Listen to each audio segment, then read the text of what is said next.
You ever wondered what caused your neighbor's home to sell right down the street, but you can barely even get a showing? In today's video, I'm going to be talking exactly what causes this to happen and exactly how to fix it. So if you're thinking about selling, or perhaps your home has failed to sell at one point, make sure to stick to the end of the video because you're going to be able to walk away, be able to put your home on the market the correct way. That way, this time, it will sell. Yo, what's up, everybody? My name's Talon. I'm a local real estate agent here in Northeast Arkansas, serving communities like Jonesboro, Brooklyn, Paragould, and obviously surrounding cities.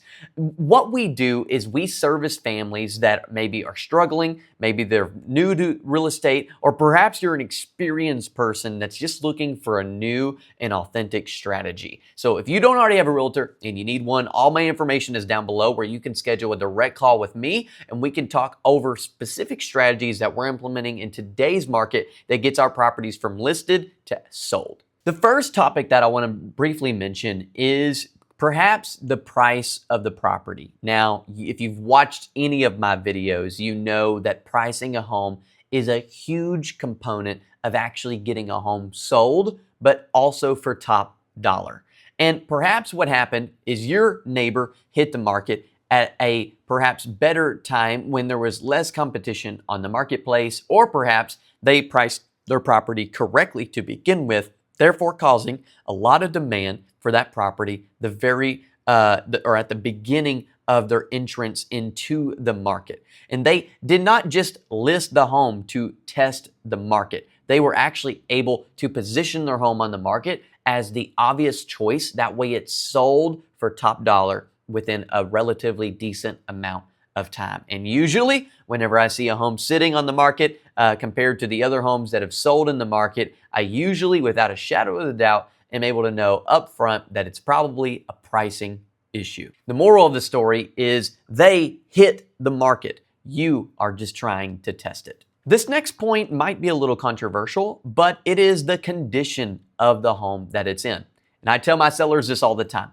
Everybody thinks that their baby is the cutest baby. If I had $1 for every time I've met with a seller and they said, well, my house has this and we did this to my house and my house is bigger, my house has a bigger backyard, my house is newer, etc., etc., etc.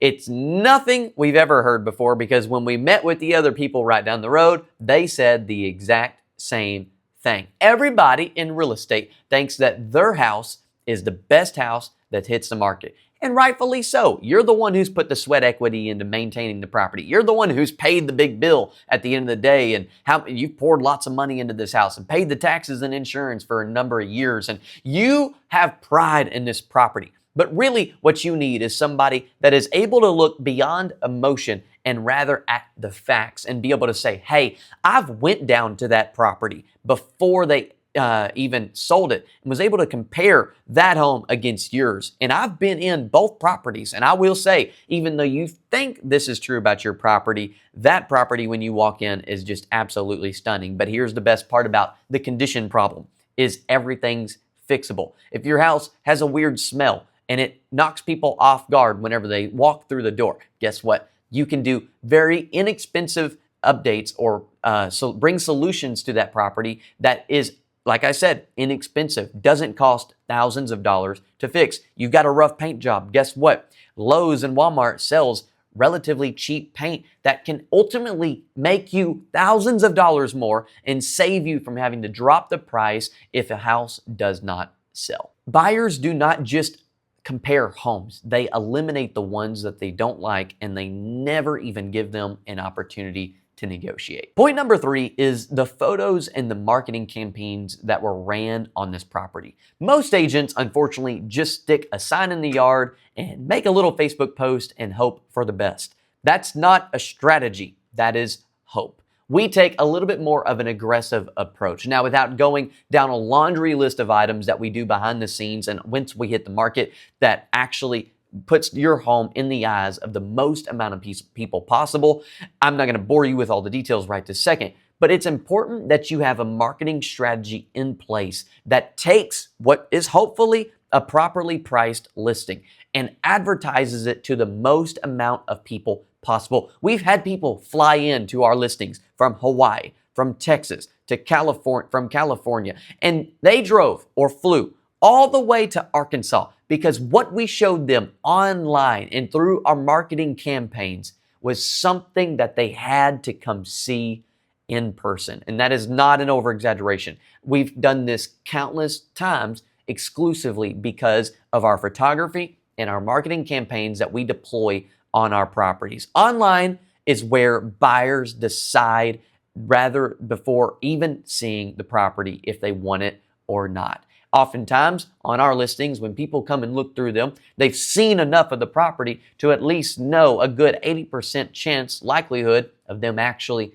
buying this property. And so if you want to make sure when you hit the market, your home sells like the neighbors did, make sure that you have a good marketing campaign in place. Now, point number 4 might be a little tricky and controversial as well, and it's the timing that you hit the market.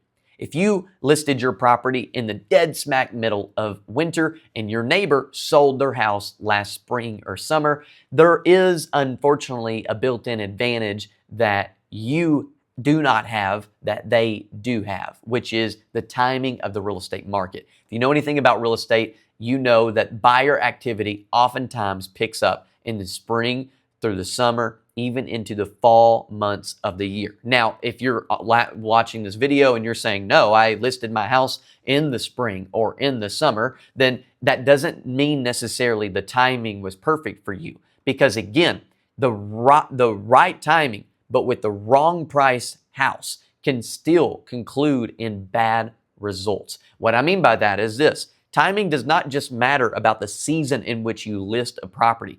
Timing can also matter in terms of the amount of competition in that neighborhood that you are going against. For example, when your neighbor sold, was there 3 other homes available or was there none? Whenever I have a seller invite me over to the property and whenever I'm looking at comps and I see that there's 3 homes just like it relatively in the neighborhood that's available compared to 6 months ago when there was no homes in the neighborhood that were available to purchase or AKA our competition, all of a sudden I realize and I convey to them that they're going to have a little bit trickier time selling compared to the neighbor that did sell 6 months ago with no competition on the market. So whenever I say timing, I'm not just talking about seasons or particular months. I'm talking about the context in which they listed at that time. And I hope that point makes sense because this is actually something that we take into consideration before we ever list a home. We don't just want to look at we don't just want to look at sold properties that sold in the past 6 months. We want to see the active properties that are perhaps not selling, that are not causing good results, the other neighbors that are not selling. Therefore, we can try to make our home stick out and become the obvious choice. That way, when we hit the market, people flock to our house because it's the best deal on the market. My 5th point is your neighbors perhaps had a strategy. Now, again, there's always exceptions and perhaps they didn't. Perhaps they just got lucky and the universe just loved them more than you. And obviously that's a bunch of, nonsense that doesn't necessarily happen. Oftentimes the people that sell their property for top dollar, and if luck was not involved, and do not believe in luck, it oftentimes revolves around the idea that they had a strategy in place. Oftentimes sellers will list a property and they just kind of wing it. They just kind of hope it. And I joke around and I tell all my clients this. There's a new drug going around actually, and it's called hopium. Hopium is this sense of hope that something is going to happen without any actual substance of fact or reality. And my point to a seller is often this. When we go to list a home at top dollar, we cannot operate based on hope alone, but we have to go into selling this property with a detailed strategy in place. That way, when we hit the market, we're not guessing of what is about to take place and happen. And my last point is agent execution. And what I mean by that is this. There's a huge difference in you calling a realtor up, asking them to put your home on the market, and it's sitting and sitting and sitting versus you calling someone like myself. And we don't just put your home on the market. We put your home in the market. We strategically position it to sell rather than just sit for months on end. Let me add, newsflash, I don't get paid if a house sits, much less you don't get paid if a house sits. And so don't you think me as a realtor that wants to get paid, I'm going to be able to come and convey truthfully to you what needs to happen in order to get this home that is sold and fully execute on the things that we tell you up front that's actually going to cause to sell this house? Oftentimes, whenever I meet with sellers, they tell me, they say, Talon, you're pretty bold. You're pretty blunt with me. And the other guy was kind of a pushover. He told me to call him anytime I wanted. He told me that he would list it at whatever price and he would drop his commission in order to get my business. And Talon, you're charging a full commission and you've told me that the house is actually not worth the price that other realtor is saying. And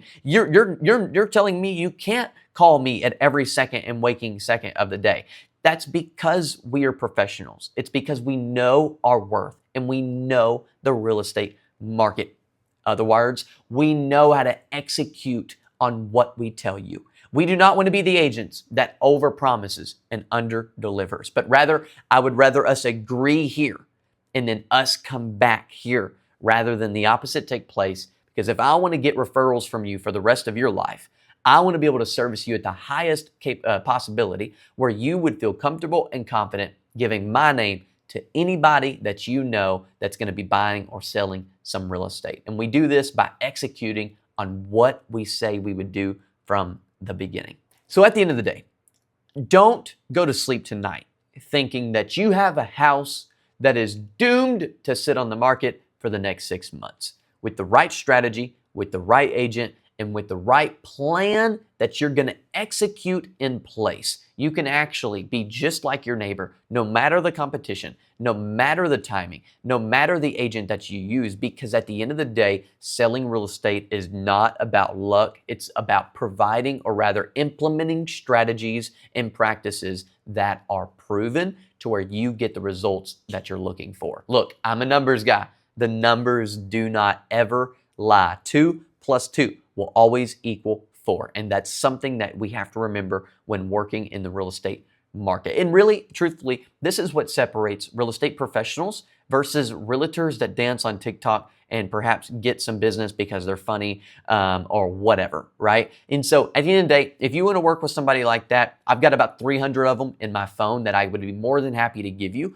No shade towards them. Everyone does business differently. But if you're looking for a professional that's going to not only list your house, but sell it, feel free. All my contact information is down below, and I would love to have an opportunity to show you exactly what we do differently, stuff that I didn't mention in this video, things that no one around in Northeast Arkansas even offers for their clients because they don't even know about it themselves. And so if you want to learn more, send me a message, get my contact information, schedule a phone call with me, and let's get to work on selling your house rather than just listing it. My name is Talon Kiefner with Keller Williams Realty, serving Northeast Arkansas. If you like this video, make sure to click the like button, comment down below something that you learned, and subscribe for more content like this.